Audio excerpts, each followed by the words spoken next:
No, it didn't work again. Oh, wait, maybe. Every time I turn this shit on, it won't record some really bad wind. Here we go. I don't really know how well this is going to turn out.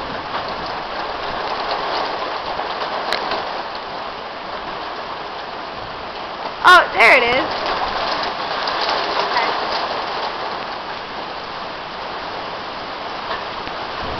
Woo!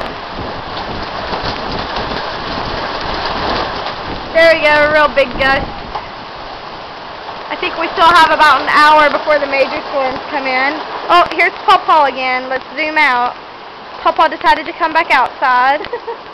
And we've got little Howard. Little Howard does not like it. He's looking at Mom. He's a bit scared.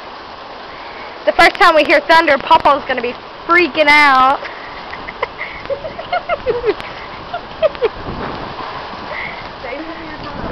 I've got plenty of time.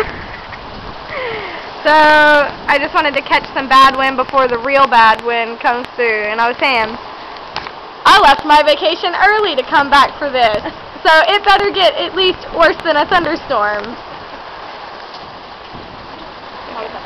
Back inside with the dog.